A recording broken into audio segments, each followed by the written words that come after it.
It's a really exciting, nerve-wracking, but incredibly gratifying thing for us at Legendary to be bringing both Godzilla and Kong together finally after trying to bring back Godzilla the way we have and Kong in this new universe that we've started to build for them. To see them come together and clash is an incredibly exciting thing.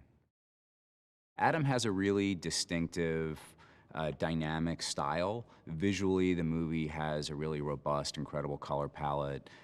He's really pushed some of the story elements to new and exciting places. And as a world builder, what he's done with Hollow Earth, which is an entirely new element that we haven't used in this franchise before, or we haven't introduced in this franchise before, it's a really fun thing to watch him bring his style into the MonsterVerse.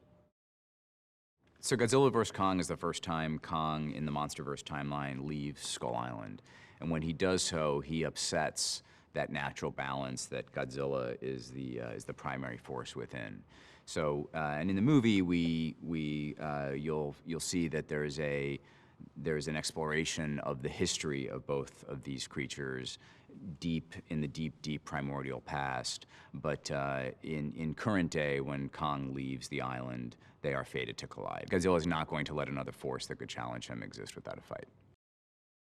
What's really fun about this movie, and something we're really excited about with what Adam's brought to it, is apart from his dynamic visual style and what he wants to do with music and sound and some of the great actors and the performances that he's working on the actors with, he's really opened up the world. So we have an incredible sequence in the Hollow Earth where we explore an entirely new terrain that we haven't seen in the MonsterVerse franchise before. And we, of course, have a massive face-off at the end of the movie, not only between Godzilla and Kong himself, but it's been really important to us in these films to bring in great actors who can portray these characters at the center of the films. And in Godzilla vs. Kong, we continue with Madison Russell, who's played by Millie Bobby Brown, and Mark Russell, played by Kyle Chandler, and see how their lives have changed since King of the Monsters, and as they're faced with this new threat at the core of Godzilla vs. Kong.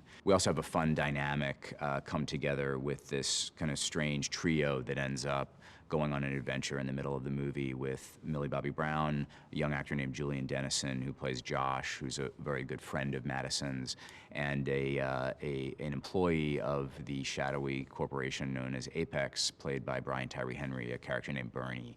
And they go on this adventure together to try to figure out what Apex is doing. As the most anthropomorphic of the creatures, and the one who spent the most time living amongst people, as he did on Skull Island with the iwi, Kong, we discover that Kong has a very special relationship with Gia, and begins to form one with Dr. Eileen Andrews, played by Rebecca Hall, and with Nathan Lynn, played by Alexander Skarsgård. We're really excited to bring back the Godzilla that we love and that fans love, and the Kong that we love and that the fans have loved, to have those characters all collide, but in and amongst a human story that has real emotion and heart, and with phenomenal actors, that takes us to places we haven't seen before, especially the Hollow Earth, which should be an incredible thing. I wouldn't want to call that fight, but I think force on force, Godzilla probably has the upper hand, but Kong has a few tricks up his sleeve, so it's not that simple.